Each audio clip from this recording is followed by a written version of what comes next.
Assalamualaikum warahmatullahi wabarakatuh. Pada kesempatan kali ini, kelompok kami akan menjelaskan mengenai program yang telah kami buat, yaitu game Snack Mania. Sebelum itu, kami akan memperkenalkan diri terlebih dahulu. Perkenalkan, nama saya Arya Rahman Hakim dengan NIM 4111422080. Saya Triwahyuni dengan 3 digit NIM terakhir 081. Saya Ilva Antara Susubijaya dengan NIM 411114220082. Saya Faizatul Alfa dengan NIM 3 digit terakhir 079. Baik, karena kami sudah perkenalkan diri kami semua, mungkin bisa lanjut aja kita lihat program yang telah kami buat.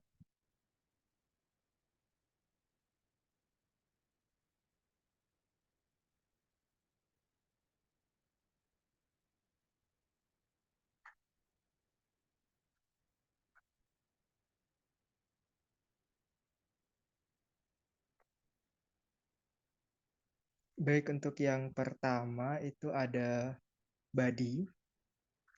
Nah, di mana kelas body ini itu bertanggung jawab untuk mempresentasikan segmen badan dari ular. Nah, segmen ini tuh memiliki kemampuan untuk menghapus dirinya sendiri jika panjangnya mencapai 0 dan kepalanya masih hidup. Selain itu, kelas ini dapat meningkatkan panjangnya dan memanggil metode peningkatan pada segmen badan berikutnya jika ada. Nah, pada program yang pertama ini itu ada length, di mana length ini menyimpan panjang badan ular. Kemudian ada next node, itu menyimpan referensi ke segmen badan berikutnya. Selanjutnya ada public void egg, di mana metode egg ini dipanggil pada setiap siklus permainan. Jika panjang badan mencapai 0 dan kepala masih hidup, segmen badan dihapus dari dunia. Kemudian panjang badan juga dikurangkan setiap siklusnya. Nah, selanjutnya ada public body. Konstruktor digunakan untuk menginisialisasi objek body dengan panjang, rotasi, dan node berikutnya. Kemudian ada p-length atau panjang awal badan ular. Kemudian rotation, itu rotasi badan ular. Dan ada next, itu node berikutnya atau segmen badan berikutnya. Selanjutnya ada public void increase. Nah, metode increase ini itu digunakan untuk menambah panjang badan dari ular. Panjang badan ini ditambah dengan skala kepala atau head gauge scale. Jika terdapat segmen badan berikutnya dengan next node, maka metode increase pada segmen berikutnya akan dipanggil.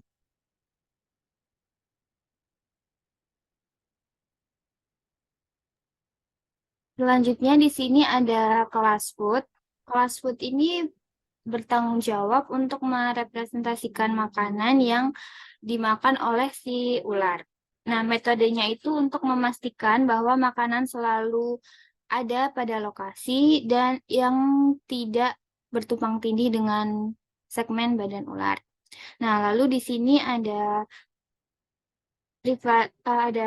objek random yang digunakan untuk menghasilkan angka acak. Lalu ada public void egg yang berfungsi untuk memanggil pada setiap siklus permainan.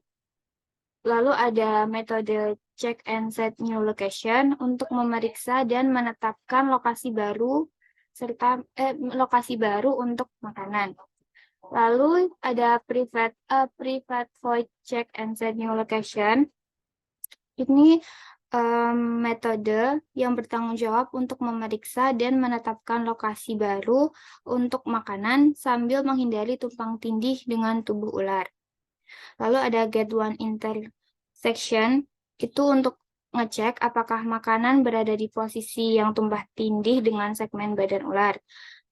Jika tumpang tindih, lokasi makanan akan diatur ulang secara acak dan metode ini dipanggil kembali atau rekursif untuk memastikan lokasi baru tidak tumpang tindih.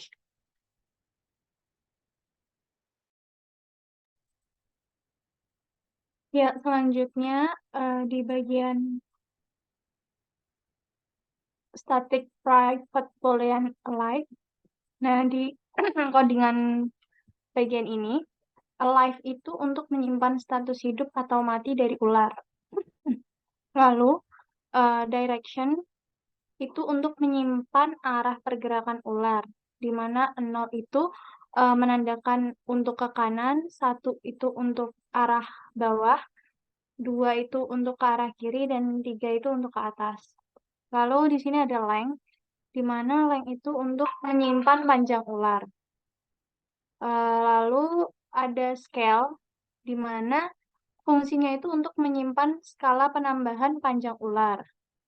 Nah, selanjutnya ada R, sebagai objek random untuk menghasilkan angka acak. Selanjutnya ada next node, itu untuk menyimpan referensi ke segmen badan berikutnya. Selanjutnya ada body temp dan private boolean temp 1, itu digunakan untuk mengatur logika setelah kematian ular. Lalu pada codingan public void egg, itu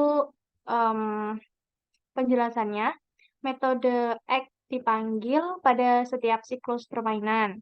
Jika ular hidup, mengatur arah pergerakan berdasarkan tombol yang ditekan, lalu memeriksa dan mengatasi tumpang tindih dengan makanan, menambah panjang ular, dan menempatkan makanan baru, memeriksa dan mengatasi tumpang tindih dengan segmen badan ular, atau jika ular mencapai tepi dunia.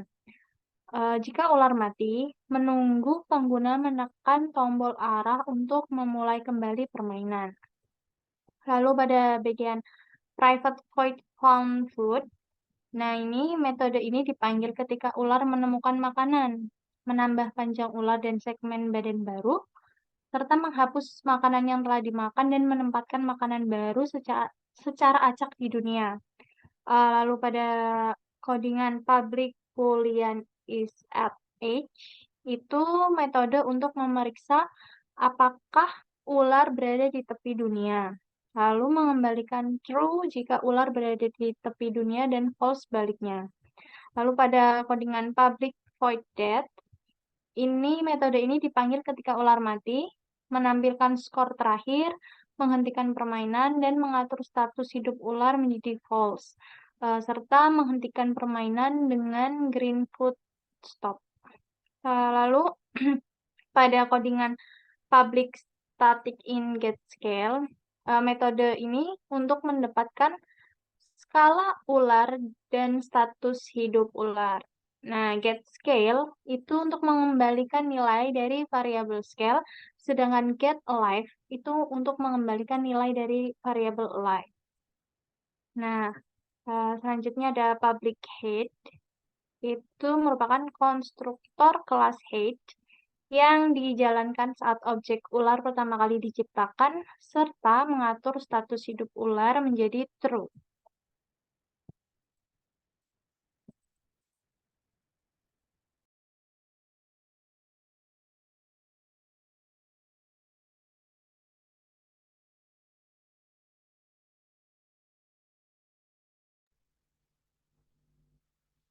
Oke, selanjutnya kita lanjut ke counter. Nah, jadi ini adalah hal-hal yang dibutuhkan di counter ya. Ini kita deklarasikan untuk transparansinya. Ini colornya 0, 0, 0, 0. Nah, dan juga di sini kita menggunakan Greenfoot image, jadi kita pakai image sendiri buat background dari skornya. Terus kita deklarasikan value dan targetnya, serta string prefixnya itu tulisannya ya berarti nanti di sana. Oke, jadi di sini this new string itu menandakan sebuah constructor default. Nah, terus kita akan membuat counter baru yang diinisialisasi dengan 0. Nah, jadi 0 itu adalah skor awalnya. Nah, oke. Terus langkah selanjutnya itu kita animasikan tampilan untuk menghitung ke nilai target saat ini. Nah, jadi skor itu bakal ditampilkan setelah nanti gamenya selesai. Nah, terus dan akan terus meningkat karena di sini ada value plus plus dan itu akan tetap menyimpan nanti skornya hingga akhir permainan. Nah, Terus di sini kita akan menambahkan skor baru ke nilai counter saat ini. Dan ini akan menganimasikan counter selama beberapa frame hingga mencapai nilai baru. Nah, terus kita punya public in get value, yang dimana metode ini mengembalikan nilai counter saat ini. Selanjutnya kita punya public void set value, di mana di dalamnya itu argumennya adalah integer value ya, yang mengindikasikan bahwa kita akan mengatur nilai counter baru dan ini tidak akan menganimasikan counter. Nah, sekarang kita masuk ke public void set prefix dengan argumen string prefix. Nah, di mana awalan teks yang harus ditampilkan sebelum nilai counter itu misalkan score, nah itu bakal di apa ya namanya diabsolutkan sehingga tidak akan terubah lah gitu. Jadi skornya nggak berubah tapi nanti nilainya itu bakal bertambah gitu. Oke, selanjutnya kita punya private void update image yang berfungsi untuk memperbarui gambar di layar untuk menampilkan nilai saat ini. Nah, jadi metode ini itu bakal menampilkan skor di akhir permainan. Nah, oke, kita langsung lanjut aja ke metode terakhir, maksudnya kelas terakhir, yaitu My Word.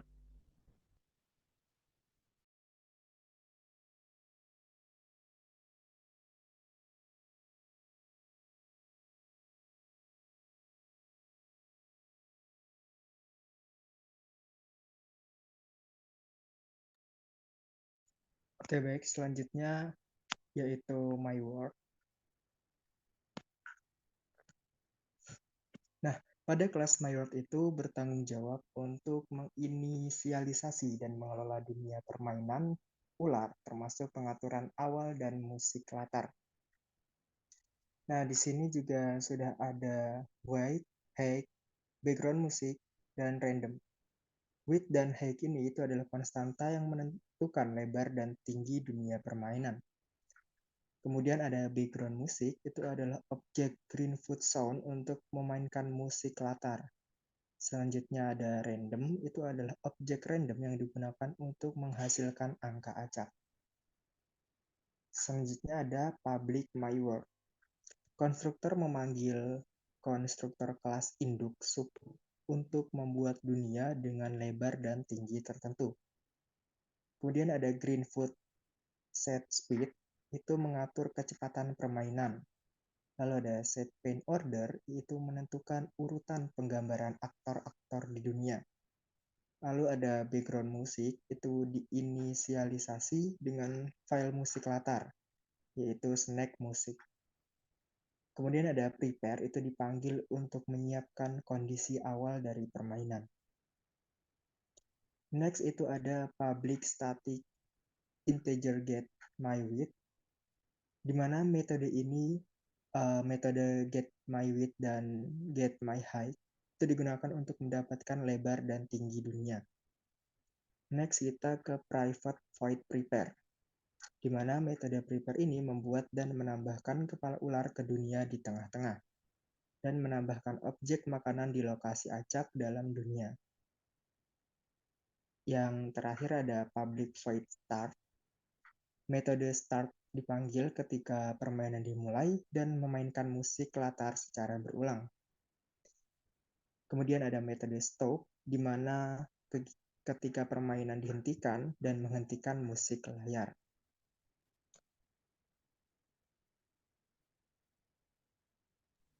Oke, teman-teman, jadi ada tambahan. Nah, di sini di beberapa kelas kita memakai import Greenfoot dan juga import Java util.random. Nah, di mana fungsinya import Greenfoot ini karena kan kita di sini memakai setter and getter ya. Nah, tentu import Greenfoot ini harus ada dan import java.util.random itu digunakan karena kita itu memakai variabel nilai random.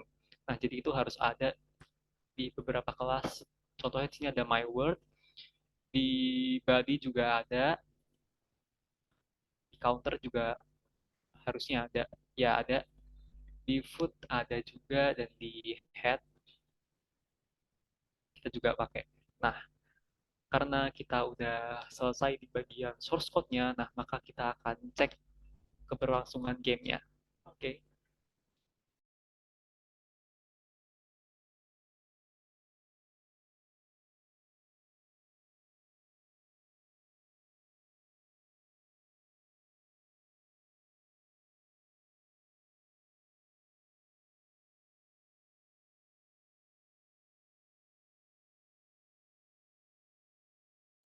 Oke, jadi di sini kita udah masuk ke bagian screen-nya. Jadi langsung saja kita tes ya.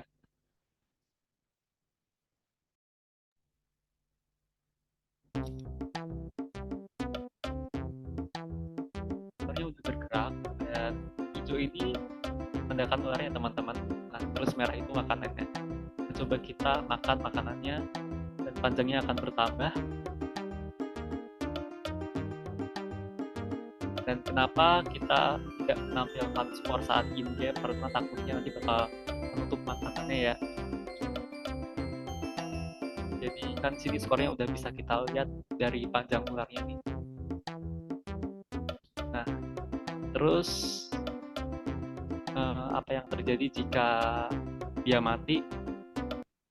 Nah, maka musiknya akan stop dan juga dari skornya itu bakal keluar. Nah, di sini 2-2 ya. Nah, oke, mungkin gitu aja teman-teman. Kita akhiri dari presentasinya.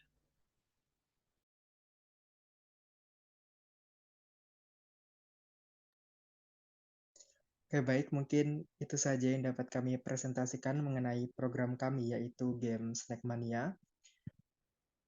Semoga bermanfaat bagi kita semua. Kami juga mohon maaf apabila ada kesalahan kata maupun perbuatan yang kurang berkenan. Kami ucapkan terima kasih. Wassalamualaikum warahmatullahi wabarakatuh.